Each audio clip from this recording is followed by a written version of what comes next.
In the early morning hours of April 30, 1943, a Spanish fisherman named José Antonio Rey Maria was checking his nets near the port of Huelva. The water was calm, but as the sun began to crest the horizon, he spotted something bobbing in the surf. It wasn't a fish, and it wasn't debris.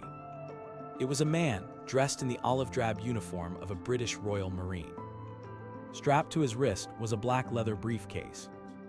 José had no way of knowing that he had just stumbled upon the most elaborate, macabre, and successful lie in the history of warfare.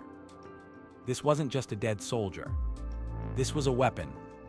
And if the plan worked, this single corpse would do more to defeat the third year than an entire division of paratroopers. This is the story of Operation Mincemeat. To understand why the British were dropping dead bodies into the ocean, we have to look at the state of the war in 1943. The Allies had cleared North Africa, and their next move was obvious. To anyone looking at a map, Sicily was the gateway to Europe. As Winston Churchill famously put it, everyone but a bloody fool would know it was Sicily. The problem was that Adolf Hitler was no fool when it came to coastal defense. He knew the Allies were coming for Sicily, and he was prepared to turn the island into a fortress. If the Allies invaded against a prepared German defense, the slaughter would be unimaginable. The British needed a way to make Hitler look elsewhere. They needed to make him believe the invasion was actually going to happen in Greece and Sardinia. The idea for the deception didn't come from a general, but from a novelist.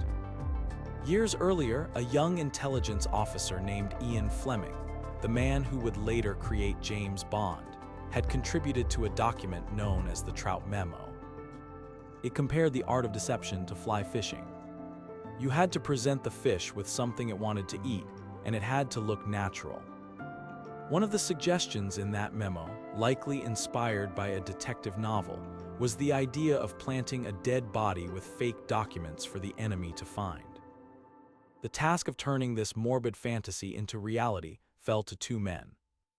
Ewan Montagu, a brilliant Jewish lawyer turned naval intelligence officer, and Charles Comendelli, an eccentric flight lieutenant with a penchant for high-stakes gambles. Together, they formed a plan they called Operation Mincemeat. The goal was simple but terrifyingly complex. Find a body, turn it into a fictional British officer named Major William Martin, and ensure the Germans found his secret papers.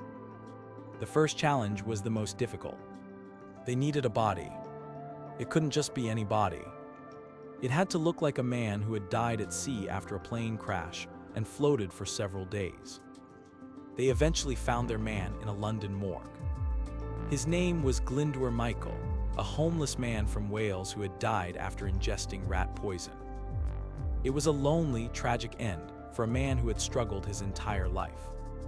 But in death, he was about to become a hero. Montagu and Comendelli kept his body on dry ice in a secret location, while they began the painstaking process of creating a human being from scratch. They didn't just give him a name. They gave him a soul. They named him Major William Martin. They filled his pockets with the pocket litter of a real life.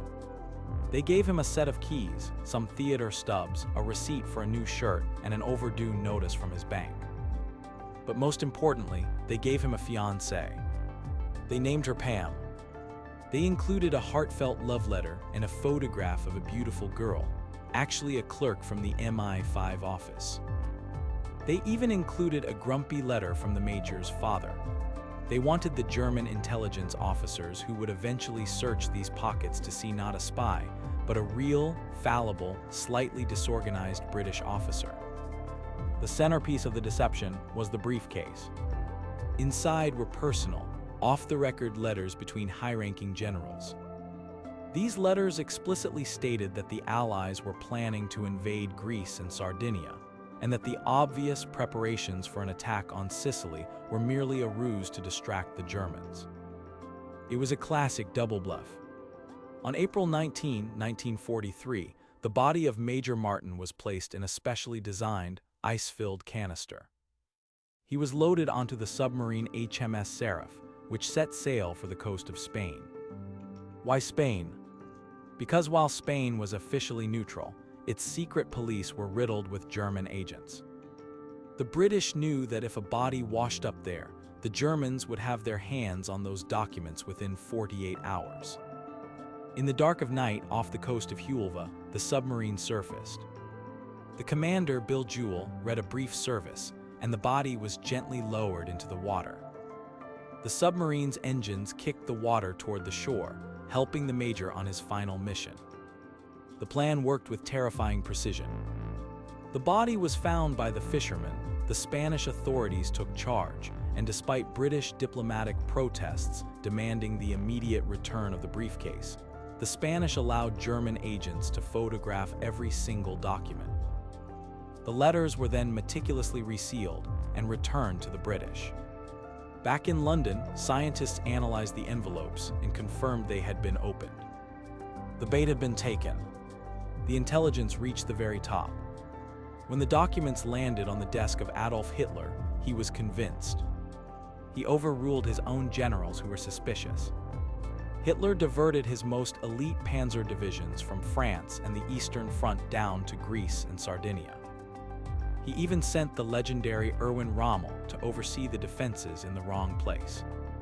On July 10, 1943, the Allies launched Operation Husky, the invasion of Sicily. The German defenses were scattered and confused. Because Hitler was so convinced the real invasion was still coming in Greece, he delayed sending reinforcements to Sicily for days. Thousands of Allied lives were saved because the German High Command was waiting for a ghost that never arrived. Operation Mincemeat remains one of the greatest triumphs of military intelligence. It was a victory of imagination over brute force. After the war, the secret was eventually revealed, and a book and film titled The Man Who Never Was Asterisk brought the story to the public. For decades, the true identity of Major Martin remained a secret, known only as a brave Welshman. It wasn't until the 1990s that the world finally learned the name Glyndwr Michael. Today, in a small cemetery in Hulva, Spain, there is a headstone for Major William Martin. Underneath his fictional name, a later inscription was added. Glyndwr Michael served as Major William Martin, RM. It is a quiet resting place for a man who in life had nothing but in death saved the world. The story of Operation Mincemeat reminds us that history isn't just made by kings and generals on the battlefield. Sometimes it's made by two eccentric men in a basement office, a fictional girl named Pam, and a homeless man who went to war long after his heart had stopped beating. It is a story of the shadows, where the truth is often stranger than fiction, and where a single, well-placed lie can change the fate of nations. As we look back at the grand scale of World War II, let us not forget the man who never was, the major who never led a charge, but who helped win the war all the same.